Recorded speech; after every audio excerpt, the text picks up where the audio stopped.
एका लग्नाची दुसरी गोष्ट. सुख घाली माझ्या दारी पिंगा.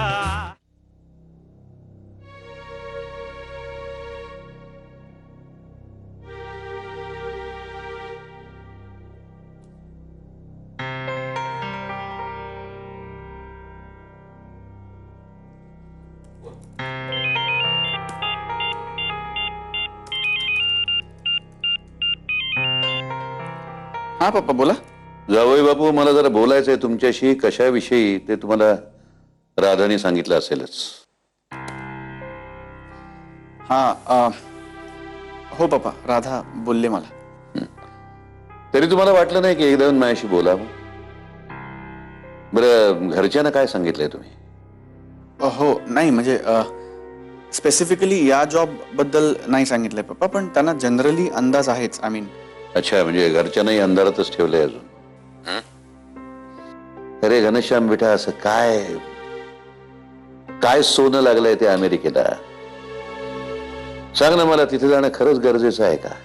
पप्पा अजून इतकं काही ठरलेलं पण नाहीये. म्हणजे अजून खूप अर्ली स्टेज मध्ये आहे सगळं.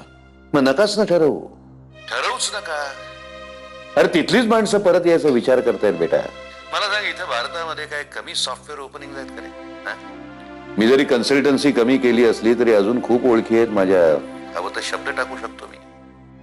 आणि एकदा असं लांब निघून गेल्यानंतर मग साता समुद्रापार आठवण आली तर मग काय वेबकॅमवर चेहरे बघून गप्पा मारून त्यात समाधान मानत बसायचं का रे आम्ही इथं? पप्पा असाच विचार कोलंबसनी केला असता तर, वास्को डगामानी असंच म्हटलं असतं तर काय झालं असतं पप्पा? प्रत्येकाला कधी ना कधीतरी आपली माणसं सोडून दूर जावंच लागतं ना पप्पा. इट्स लाईफ, नाही का? आणि माणूस दूर जातो, माणसं दूर नाही ना जात पप्पा.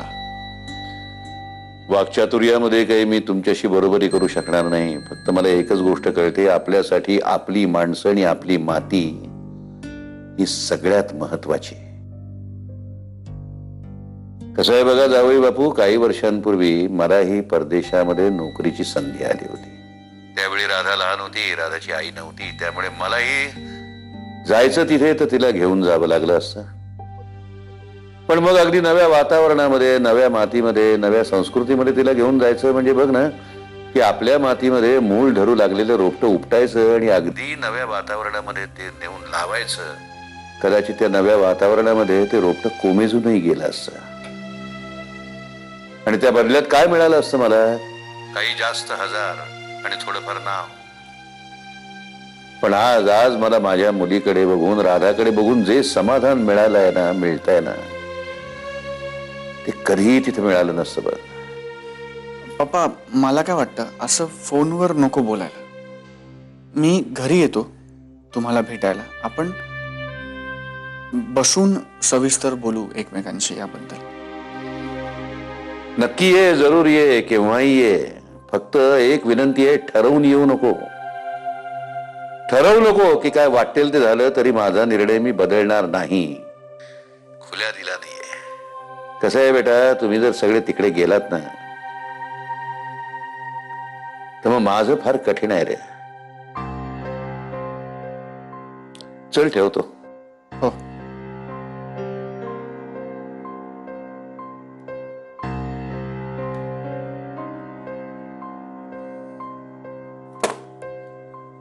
Not fair. अजून किती लोकांना मला एक्सप्लेनेशन्स देत राहावी लागणार आहेत. Not fair. तू आणि राधा एकमेकींशी बोलता बरच, हो ना? मग राधा काही बोलली का ग तुझ्याजवळ? I mean I worry for her. इतकी टॅलेंटेड मुलगी, something is wrong with her. I am sorry, I don't want to intrude, but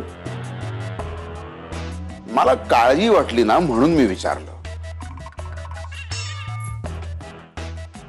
तुमचा अंदाज बरोबर आहे सर. काळजी करण्यासारखंच आहे. म्हणजे राधा आणि घनश्याम मध्ये खरंच प्रॉब्लेम आहे? कसं आहे ना सर, दोन टोक आहेत दोघं. म्हणजे जीजीत ना सर एकदम एकदम सॉफ्ट आहेत आणि राधा अशी कडक स्वभावाची. जीजीत एकदम एकदम प्रेमळ आहेत आणि ही एकदम ड्राय. जीज मन मिळावू, ही माणूस घणी. कसं आहे ना सर, काही काही कॉमनच नाहीये. तुम्हाला सांगते सर, राधा आहे ना लग्न झाल्यापासून एकदाही फोनवर शोनू राजा असं बोललेली नाहीये. कसं आहे सोनिया की या गोष्टी जरी नाही केल्या तरी संसार सुखाचा होऊ शकतो. प्रश्न हा आहे की प्रॉब्लेम काय आहे, तो वेगळाच आहे का? वियर्ड आहे राधा, आहे ना वियर्ड आहे सर. तुम्हाला सांगते सर, जीतचा पाय मोडलेला असताना ही एकटी सिनेमाला गेली. मी स्वतः पाहिलं, मला सांगितलं एकटी जाते. ऍक्च्युली सोबत कोणी असेल तर आय डोंट नो सर. तुम्हाला सांगते सर, इतका चांगला, म्हणजे लाखात एक का काय म्हणतात ना तसा हब्बी मिळालाय तिला. हब्बी? जीत सर, आणि हे सगळं स्पॉइल करतीये. पण तुम्हाला एक सांगते सर, राधा अशीच वागत राहिली ना तर तिच्या संसाराचं काही खरं नाही. म्हणजे तुझं असं म्हणणं आहे की या सगळ्याला राधा ही जबाबदार आहे? 100%. 100%? सर चूक राधाचीच आहे.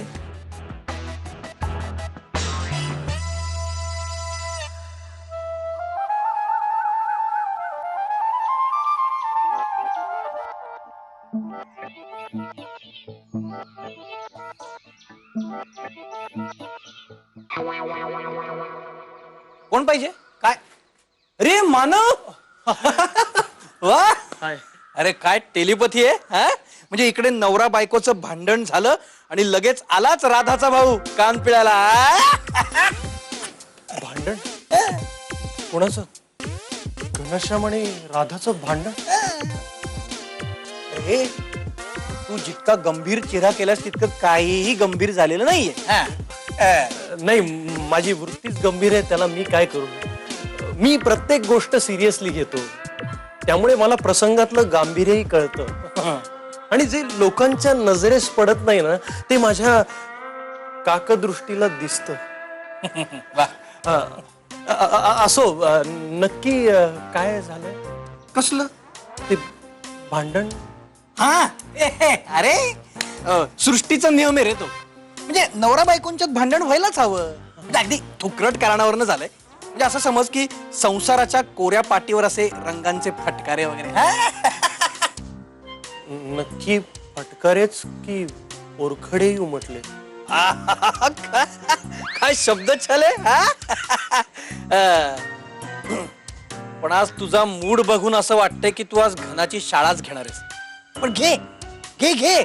अरे आम्ही नाही करू शकलो, तू तरी कर. शेवटी बहिणीचा पाठीरा कायस तू. ते ठीक आहे, पण भांडणाचं नेमकं कारण काय? तुझं लग्न झालंय? नाही ना, अजूनही प्रतीक्षेत आहेत तिच्या. मग तुला लग्न झाल्याशिवाय नाही कळणार. पण तुला जर का ह्युमन सायकोलॉजी मध्ये इंटरेस्ट असेल तर तुझा वाढदिवस कधी? का? अहो, माझं लग्नाचं वय झालंय. ते दिसतच आहे. पण तुझा वाढदिवस कधी अशासाठी विचारलं की वाढदिवसाला मी पुस्तक भेट देईन ना. म्हणजे लग्न आणि नवरा बायको यांच्या नातेसंबंधातला गुंता सोडवायला तुला मदत होईल. गुंता? तो मी जाणतोच. हो, मग तू असं करतो गुंता सोडवच. माझा फुल बॅकिंग आहे तुला. आणि असा घनाचा कान जोरात पिळला चल.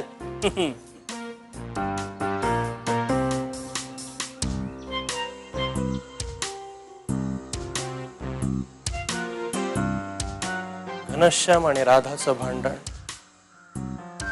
घरातल्या कारणावरून की बाहेरच्या?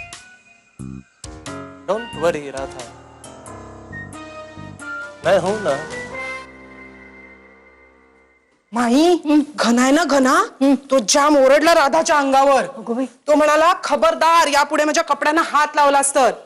तर माई मला सांगा, राधा बायको आहे की नाही त्याची? मग आता घनाचे कपडे इस्त्रीला देणं, ते धुवायला टाकणं, हे काम कोण करणार? राधाच करणार ना. हो मग राधा गप्प बसली का ग? हे, राधा कसली गप्प बसतीये माई? ती ना आणखीनच जोरात ओरडली घनावर. ती म्हणाली, एवढा आहे ना तर मग स्वतःचे कपडे स्वतः धुवायला टाक. मग श्यामराव काय बोलला? हा, तोही गप्पा बसला नाही. तो त्याहून जोरात ओरडला तिच्यावर. खबरदार यापुढे मग माझ्या कपड्यांना हात लावलास तर. माई, घनाने ना राधाची अक्कल काढली. अगं बाई. म्हणाला, तुला कुठल्या गोष्टीची किंमतच नाहीये. म्हणजे त्याने समस्त स्त्री जातीचा अपमान केला. मग राधाचा पुढचा डायलॉग काय होता? डायलॉग, बाई बरोबर बरोबर, डायलॉगच. मला ना असं सगळं सिनेमातल्या सारखं वाटतंय. म्हणजे एक जण असा शब्द फेकतोय, मग दुसरा शब्द झेलतोय, मग परत पहिला तोफेने समोरच्यावर अटॅक करतोय. वा, वा, वा. माई, त्यांच्या खोलीतून ना असे काही भांडी फेकल्याचे वगैरे आवाज आले आणि मग ना राधा रडत रडत खोलीतून बाहेर आली. आणि मग इतकं सगळं झाल्यावर मी माझ्या परीने काही मौलिक सल्ले देण्याचा प्रयत्न केला. तुझ्याकडून हा. मौलिक सल्ला? कसला सल्ला दिला ते राधाला? Bye bye. मी तुला काय म्हटलं, हे बघ राधा, आता एखादा भारीतला ड्रेस किंवा साडी उकळल्याशिवाय आपला राग गेल्याचं समोरच्या माणसाला कळू द्यायचं नाही. आता नवऱ्याकडून असं काहीतरी उकळणं हा समस्त स्त्री जातीचा हक्क आहे. हो. प्रिया, काहीतरी भलते सलते सल्ले देऊ नको राधाला. अगं भांडण झालं त्यांचं तर ते मिटवायचं ना. आगीत तेल ओतायचं का आपण? वहिनी, मी आगीत तेल ओतत नाहीये. मी फक्त वरवर फूक मारण्याचा प्रयत्न करते. म्हणजे ना त्याने आगीचा भडका उडणार नाही, पण विस्तव धगधगत राहील. वहिनी, अशा मंद आचेवर शिजलेलं असतं ना, ते कसं असं मुरलेलं असतं, खुसखुशीत, संसाराची धग असलेलं. काय ग बाई तुझं? माई, आमचे आहेत ना, हे खूप ग्रेट आहेत. ते काय म्हणतात की भांडणं असतात कशाला? मुळात मिटण्यासाठीच. भांडणामुळे ना नवरा बायकोतलं नातं असं दृढ होतं. म्हणजे पॅचअप मध्ये खरी मजा असते. जा, मी नाही बोलणार तुमच्याशी. असं जेव्हा बायको रुसून म्हणते ना, तेव्हा नवऱ्याची जाम धावपळ होते. मग तो बायकोला काय काय गिफ्ट देतो, तिला मनवण्याचे प्रयत्न करतो, तिची खुशामत करतो. म्हणजे ना माई, भांडण जर सुरवंट असेल ना, तर बायकोला पटवणं हे फुलपाखरू आहे. मी जाम कुहूइश उदाहरण दिलं का? पण जे बोललीस ना ते अगदी खरं बोललीस. हो, पण माई हे घनाला कळायला हवं ना. कळतं ग, अगदी बरोबर कळतं. हा. आता मी काही श्रीपादला शिकवणी दिली होती का? पण त्याला कळायचं की नाही? म्हणजे आता आबोलीचा गजरा कधी आणायचा हे कुणी शिकवलं नाही त्याला. माई काय अबोलीचा गजरा काय? सांगा ना, सांगा ना. हो की नाही देवकी? संध्याकाळी श्रीपादच्या हातात आबोलीचा गजरा दिसला की मला बरोबर कळायचं. आज सकाळी जंगी सामना झालेला दिसतोय काय? वहिनी, तुझ्या समोर तरी तुम्ही काय? तुला तर काही बोलायलाच नको. वहिनी, अगं वहिनी, अबोलीची फुलं. काय हरकत आहे मग गणेश? इथला कळतं आमच्या फील्ड मधलं काही? मग तू कशाला अकलेचे तारे तोडतेस? एका लग्नाची दुसरी गोष्ट. एका लग्नाची दुसरी गोष्ट. ए घनश्याम, मला जरा सांग ना किती वाजलेत एक्झॅक्ट? मी नाही सांगू शकत, मी गेम खेळतो. तू घड्याळात बघ ना. माझं घड्याळ बंद पडलंय म्हणून तुला विचारते. मग मोबाईलवर बघ ना. घनश्याम, माझ्या फोनच्या सेटिंगचा प्रॉब्लेम आहे. प्लीज सांग ना किती वाजले आहेत? मी नाही, आता आपलं भांडण नाही का झालं, त्यामुळे आता मी तुझ्यावर रुसलोय आणि तू माझ्यावर रुसलेस, त्यामुळे मी आता असं सांगू शकत नाही. घनश्याम, मी गमतीच्या मूड मध्ये नाहीये, मला उशीर होतोय. मी पण नाहीये, प्लीज मॅनेज. मी मानलेली असते तरी बायको आहे तुझी, मी स्वतःच बघायला पाहिजे. असा हात पिरगळ असा एक बॉक्स मार ना मी तुला. मला गेम खेळताना डिस्टर्ब नको करू. अरे मानव, हे हाय घनश्याम मानव. तू कसं काय आलायस? तुझा सुखी संसार पाहण्यासाठी आलो. पाहिला? आता सगळं पप्पांना सांगायचं असेल ना तुला? नाही, तुझ्या तोंडात तिळ भिजत नाही ना? नाही, मला असं वागताच येत नाही. आत वेगळं बाहेर वेगळं. मित्र आलाय तुझा, गप्पा मार त्याच्याशी, पण फार वेळ मारू नको, दमलायस कारण जा भेट मित्राला, भेट जा.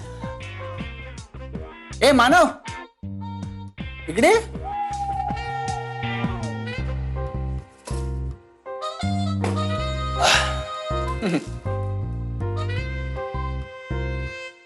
काय मग कुठपर्यंत आलाय लिखाण फिल्मचं? Script complete? नाही, चालू आहे, रिसर्च चालू आहे. नवरा बायकोंची भांडणं, ओ, ती का होतात, त्याची कारणं काय आहेत. तुमचंही भांडण झालं ना? हो. काय कारण? कारण काय नाही रे, हे बघ, मुळात बायकांना फार डोक्यावर चढवायचं नाही. त्यांचा इगो आहे ना लगेच चेचून टाकायचा.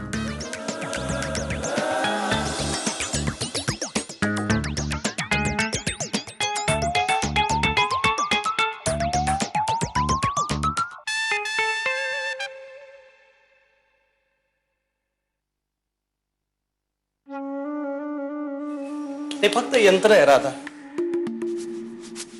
त्याचे काटे फिरवल्याने आपलं नशीब बदलत नाही. किती छान बोलतोस रे तू मानव. तू अशा विषयावर पुस्तक वगैरे का नाही लिहित? हा, किंवा तू ना प्रवचन वगैरे दे. फार मस्त धंदा आहे, खूप प्रॉस्पेक्ट्स आहे त्या धंद्यात. विचार कर, तुला फक्त गेटअप बदलायला लागेल, थोडी दाढी बिडी वाढवायला लागेल, बस. गुड. म्हणजे इतक्या दुःखातही तुझा सेन्स ऑफ ह्युमर जागा आहे ना, मला त्याची कमाल वाटते राधा. आणि मला ना तुझी कमाल वाटते मानव. कसं काय जमवतोस तू दरवेळेस? असं मी कामात असताना, गडबडीत असताना, वैतागलेले असताना माझ्या मध्ये यायचं, व्यत्यय आणायचा. म्हणजे ऑफिसमध्ये ठीक आहे, ऑफिसमध्ये तू असतोसच, पण तू तर माझ्या घरात यायला लागलायस. मला कमाल वाटते तुझ्या ह्या कौशल्याची. नाही, मी लुडबुडत असेन राधा, पण मी हे सगळं का करतोय हे कधी जाणूनही नाही यावंसं वाटलं तुला? मानव, कसं आहे, ऑफिस सारखी घरात चिडचिड करायला मला नाही आवडत. त्यामुळे मी आता जाते. जाऊ मी? जा, पण मला सगळं कळलंय राधा. हो, काय कळलंय तुला? हेच की वड्याचं तेल वांग्यावर. माझ्या आईशी कसं बोलायचं आणि काय बोलायचं ही अक्कल तू मला शिकवायची नाहीस. मुळात आई या विषयावर काहीही बोलायचा तुला अधिकारच नाही. So you just shut up. एका लग्नाची दुसरी गोष्ट. एका लग्नाची दुसरी गोष्ट.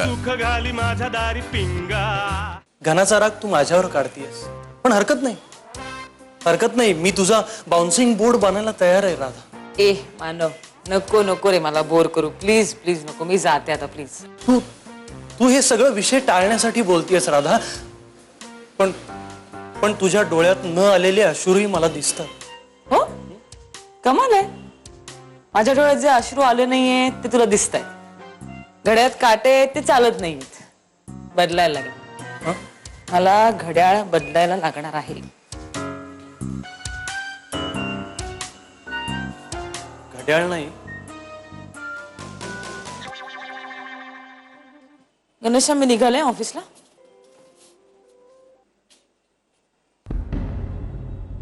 काय रे, काय झालं? हैदराबाद वरनं फोन आला होता. त्यांनी मला रिजेक्ट केलं.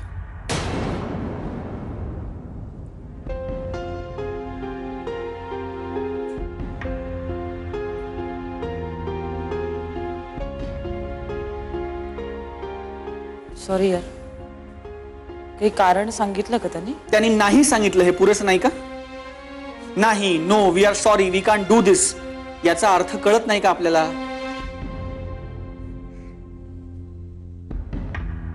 ठीक आहे घनश्याम, असं होऊ शकतं. बिग डील, एक संधी गेली. शट अप या. इट्स ओके, बिग डील असं होऊ शकतं, एक संधी गेले. आय एम टायर्ड ऑफ दिस. गेली 15 वर्ष मी हेच सगळं ऐकतोय. आधी असं व्हायचं ना तर मला वाटायचं की नाही, मी माझं प्रिपरेशन कमी पडलं, पण not this time. Not this time यार, नॉट दिस टाइम.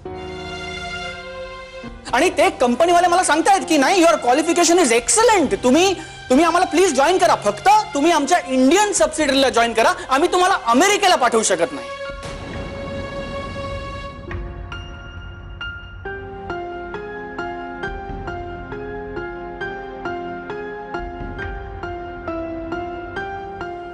काय हरकत आहे मग घनश्याम? इथलं कळतं आमच्या फील्ड मधलं काही? मग तू कशाला अकलेचे तारे तोडतेस? मला जे करायचंय ना ते मला इथे करायला मिळणार नाही, इथे तो स्कोपच नाही. मला माझ्या आयडिया जर राबवायच्या असतील तर मला अमेरिका इज द प्लेस. कळलं तुला? इथे वर्कप्लेसला सगळा कचरा आहे, सगळी कटकट आहे. हे करा ते करा, असं करू नका तसं करू नका, सगळे एकमेकांचे पाय खेचतात. इथली सिस्टीमच करप्ट आहे. पण हे सगळीकडेच आहे घनश्याम, इट्स एव्हरीवेअर. ए तू गप्प बस ना, मला तुझा उपदेश नकोय, मला तुझा उपदेश नकोय. कळलं तुला? माझा मूड नाहीये. मी उपदेश देत नाहीये घनश्याम, मला असं वाटलं की बोलल्यावर तुला हलकं वाटेल म्हणून मी बोलते. कसला आळ आणलास ग तू चेहऱ्यावर? तुला फरक पडतो, तुला वाईट वाटलंय ह्याचा? म्हटलं जमत नाहीये ना. तुझ्या चेहऱ्यावर साफ लिहिलंय की तुला अत्यंत आनंद झालाय मी अमेरिकेला जाऊ शकत नाही म्हणून, कारण आता तुझ्या मनासारखं झालंय ना. माझ्या मनासारखं? तुझ्या आणि घरच्या सगळ्यांच्या, तुमच्या सगळ्यांची इच्छा होती की मी अमेरिकेला जाऊ नये, आणि त्यासाठी तुम्ही सगळ्यांनी काय काय केलं. मी येस तुमची इच्छा होती की मी अमेरिकेला जाऊ नये म्हणून मी अमेरिकेला जाऊ शकत नाहीये. कळलं? It's too much Ghanshyam. असं कोणाला तरी वाटतं म्हणून तू अमेरिकेला जाऊ शकत नाहीयेस का? उद्या समजा आम्हाला सगळ्यांना वाटलं की तू अमेरिकेला जावंस म्हणून तू जाऊ शकणार आहेस का? इंटरव्ह्यू मध्ये गप गप गप गप गप ना तू. मी तुला सांगितलं ना मला तुझ्याशी बोलायचं नाही, मला तुझ्याशी बोलायचं नाहीये, मग तू का बोलतेस माझ्याशी? आणि हो बरोबर आहे, मी जे म्हणतोय ना ते बरोबर आहे. तुमची सगळ्यांची इच्छा होती म्हणून मी अमेरिकेला जाऊ शकत नाही. तुझी माई आजीची, दिग्या काकाची, आईची आणि आईची सगळ्यात जास्त इच्छा होती मी अमेरिकेला जाऊ नये अशी. मी फक्त अमेरिकेचं नाव काढलं की लगेच चेहरा पाडायची, रडारड सुरू करायची, आणि आणि आणि शी वुड मेक शुअर की मी अमेरिकेला जाऊ शकणार नाही. तुम्ही सगळे यू वुड मेक शुअर, आणि असं निगेटिव्हिटीचं ना वलय तयार केलंय तुम्ही माझ्या भोवती, मी अमेरिकेला जाऊ शकू नये म्हणून. कळलं? तू काय बोलतोयस घनश्याम? तू आईनं का बोलतो? एक काय मी तुला ह्याच्या आधी 10 वेळा सांगितलं, आता शेवटचं सांगतोय. माझ्या आईशी कसं बोलायचं आणि काय बोलायचं ही अक्कल तू मला शिकवायची नाहीस. मुळात आई या विषयावर काहीही बोलायचा तुला अधिकारच नाही. So you just shut up.